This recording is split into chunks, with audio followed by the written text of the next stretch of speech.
everyone, welcome to Get Loose, Geekout. Don't forget to like and subscribe as we chew through our topic of the week every week, 3 days a week.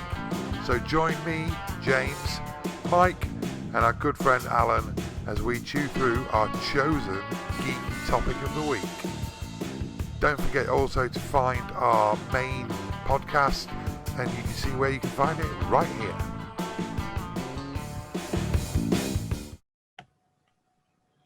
Hello everybody and welcome to our wrestling special, more specifically late 80s, early 90s wrestling. So I'm joined as always by Mike. Hello. And Alan. Hello. Yeah, we all love wrestling, so this is very self-indulgent episode, as they all are. We have realised, though, that we do tend to waffle on a little bit. So instead of subjecting you to an hour and a half or 2 hours, we're going to try and make it a bit more episodic, and we'll go for more little shows rather than one big one. Make it a little bit easier to digest. So for this episode, we're just going to talk about our love of the business, as they call it, and how we first got introduced to the world of wrestling. So, Alan, why don't you go first? As I like to call it, wrestling.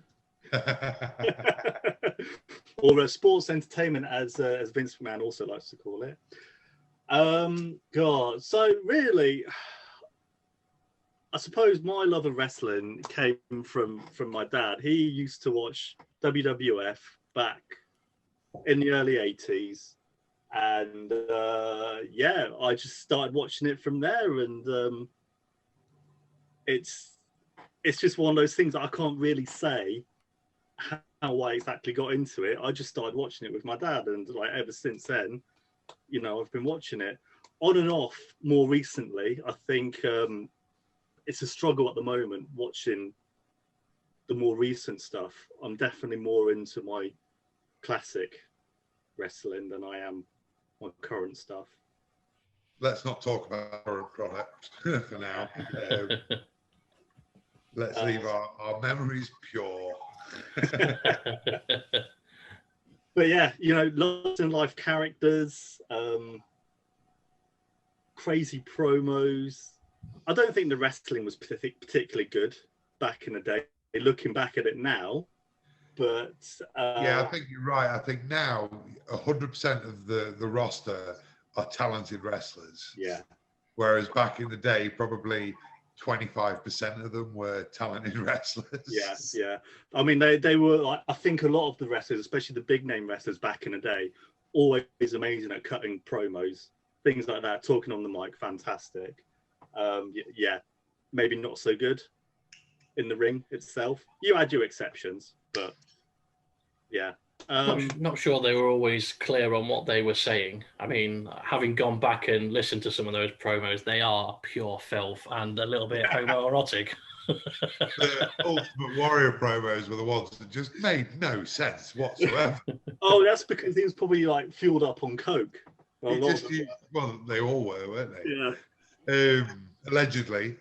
Allegedly, yeah. He just made up words back in the day. So, Mike, how did you fall into wrestling? So it wasn't really me. It was my younger brother. He got into it, and I sort of picked up, sat with him, watched a bit, and I really, really enjoyed it. But this was like 1997. But as a result, it took me back to like late 80s or 80s in general, early 90s stuff, and you know, discovering the better parts of like things like Hulk Hogan, Randy the Macho Man, Randy Savage. You know, just the better part of it. It was absolutely amazing. I mean, you didn't have like the big Titantron like they have now. They didn't have any of that. It was surrounded on all four sides by audience members just going absolutely mental, and just some of the gimmicks were just, some of them were utterly stupid. And then you had the bigger ones like that should have been stupid, but they weren't. They really went over with people. like Jake the Snake. Bloke carried a snake round in a bag with him. Just threw it into the ring every now and again. Didn't he hate the snake? He hated snakes as well. Yeah. But it's still, he did it. Yeah. That's why he was never the one to pick up the snake from the ring where it ended. I'm fine carrying it in a bag because it can't get me. Throw the bag into the ring. There we go. Right, done. See you later. For me, coming to wrestling, I remember it very specifically. I remember the absolute moment was I went round to a mate's house and they had some wrestling on, and it was a tag team match, and it was the Rockers. The Rockers. Yeah. I just remember watching it and thinking, this is just fucking awesome. From that day, I'm talking sort of 88, 89, around that sort of time. Certainly 1990 at the latest. It was just like, wow. And I just got into it from there. So not long after Bret Hart had really come into the WWE then? Yeah, it was proper on that time where you were getting people like Shawn Michaels and Bret Hart in. And, one of my earliest memories is obviously from 91 is when The Undertaker debuted, and that was just immense. And it still puzzles me to this day why they put Brother Love with him. It's just a weird combination.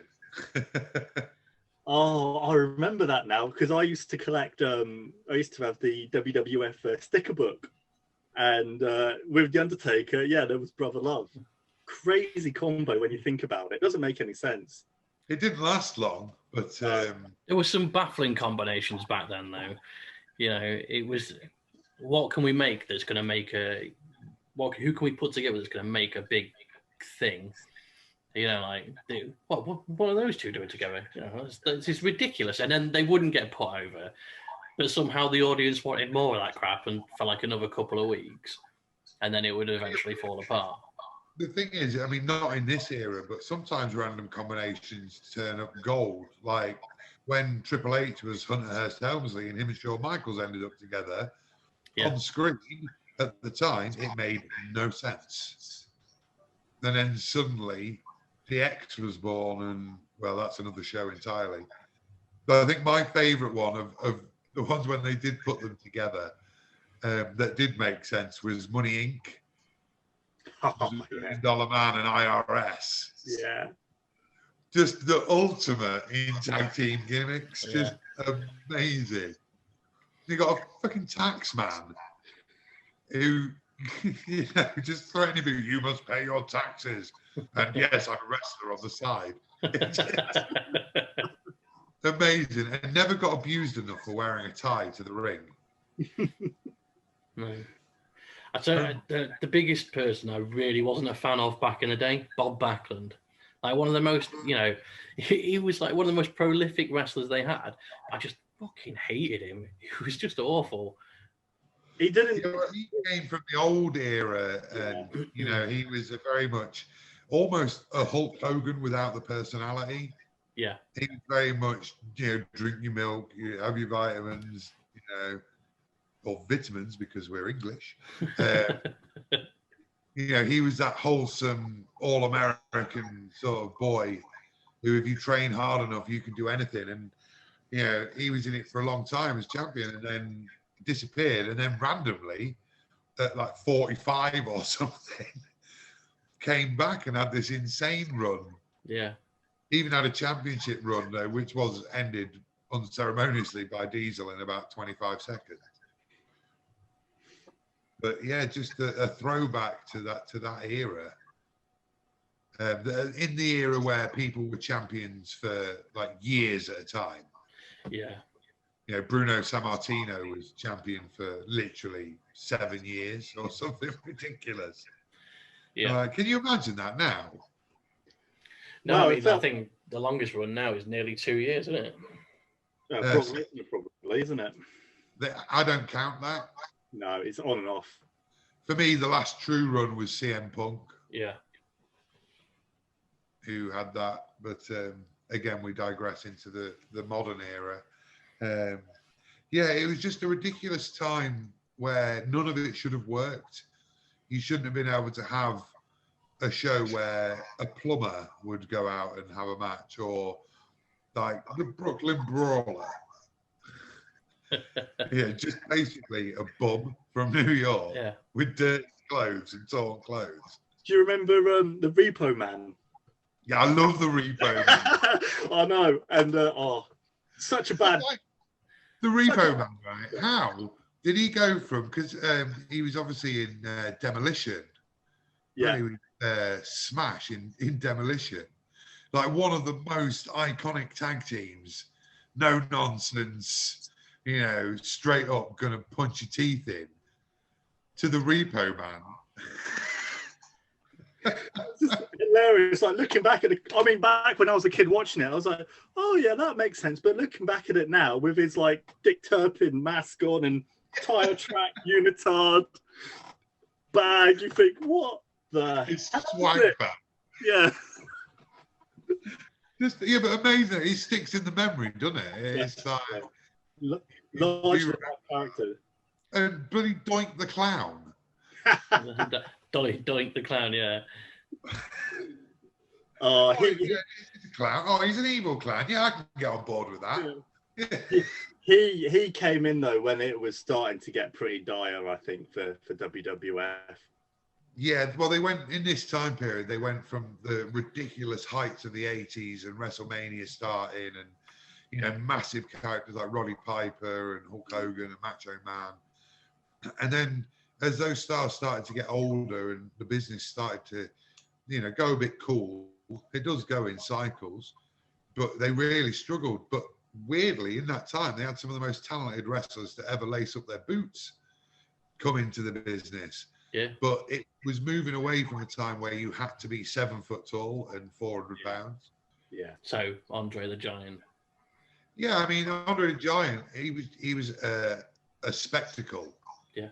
You know, the last 5 years of his wrestling career, he couldn't do a lot. No. And some of the later matches were really, really hard to watch. You go back and watch them, you could tell he was not a well man. I don't know if you've seen the documentary about Andre the Giant. No, I do want to see it though. Yeah, it's really, really sad, but you know, very interesting story. But yeah, he was just an attraction, and there was a lot of those around in the day. And like you said, it wasn't about the wrestling so much. Oh yeah. You had the big ones. You had like King Kong Bundy, Kamala. You know, they were all... Look, Kamala tapping in the belly. Yokozuna. Yeah, but Yokozuna, right, portrayed as a Japanese sumo wrestler from Samoa. Okay. You're telling me he wasn't a sumo wrestler? And the thing is people were so ignorant back then. Like, oh, he's a Japanese sumo wrestler from Samoa. Like, yeah, okay, I'll deal with that. That's fine. No issues. I'm not going to question it. You know, they just said that he was from, you know, Japan, and stuck Mr. Fuji with him, and that's fine. That'll do. Yes, the time of incredibly racist gimmicks. Definitely. Well, nobody cared. It was a different time. It was a different time. But you know, there is some of it that is really, really hard to justify and watch now. But for the most part, it's not too bad. And you know, to be fair, it was a fairly wholesome product. Oh yeah, there was never anything like race feuds or anything like that. It was just they did throw in like the nationality feuds, didn't they? But that was mainly between Americans and Canadians. Yeah, but that was, you know, they always had it like it was of its time, so they'd have Russians as bad guys. Yeah. America and Russia, the Cold War and all that. And it was, you know, that's how it's always been done in American wrestling. The easy one is to, you know, throw in that foreign bad guy. Well, they made them tag teams as well, didn't they? Like you had the Iron Sheik and I was just about to mention him. What's his name? He was a Russian, wasn't he? They paired the Iron Sheik with Kovlov or something like that. Yeah, Kovlov sounds about right. Yeah. Well, you had the Bolsheviks as well, didn't you? Yeah. As a tag team, as a Russian tag team. Oh, I don't remember those. Yeah. Yeah, they weren't around for very long. No. But then you had the Quebecers as well, who eventually he became the Mountie. That was another one. The Mountie always gets his man. With his electric shock stick. Yeah, with his cattle prod. Yeah. Because Mounties carry them. That's how they diffuse immigrants. Like his feud with the big boss man. It was just like, wow. Yeah. I think the only way that could have become more Canadian is if he entered on a Zamboni. Your Stone Cold did that later. So. Yeah. Yeah, just craziness. I mean, we're only speaking about WWF as it was at the time. Obviously, this was still in the time where the territories were running. And if you don't know, you probably do, but there was lots of different wrestling territories. It was geographical. So WWF was just New York, basically. And everybody used to move from territory to territory. So it kept it quite fresh because it wasn't on national television. And, you could go and be a heel, in Florida, but you could come up to, New York and be a babyface, or there wasn't that national awareness apart from when, they moved from territory to territory. So it was very much a different time. Someone like Ted DiBiase, who was in the NWA, he was NWA champion, and was a really, really good wrestler. Was a babyface everywhere else he'd ever been. Went to New York, $1 Million Man was born, and that character is actually based on Vince McMahon. Yeah. Which is a story I heard on Something to Wrestle with Bruce Pritchard, and they were on a plane, and there was a guy behind Vince on the plane, and he was smoking a cigarette back in the day where you could smoke on planes. And Vince was like, "Can you put your cigarette out, please?" And he was like, "No." He's like, "I'll give you $100 to put your cigarette out." And he's like, "No." And he's like, "I'll pay for your flight and give you $500 if you put your cigarette out." And he did. And that's where the idea for the $1 Million Man came from. It's like Vince is the $1 Million Man. And I'm guessing that laugh probably got some inspiration from there as well. It's brilliant. Just brilliant. So how, you go from just a random plane flight to literally one of the most iconic characters of the 80s being born. Well, it just goes to show that creativity can come out of thin air, or smoky air in this case. Yeah. But yeah, I mean, don't get me wrong, not every gimmick was successful. I think the key one for that is to look at the night The Undertaker debuted. On the one hand, you had The Undertaker, who obviously is only just retired, though I'm not convinced he has. And on the same night, you had a giant egg hatch at Survivor Series, which was the fucking gobbledygooker. Oh, God. Right, and that shows the two ends of the extreme of the gimmicks.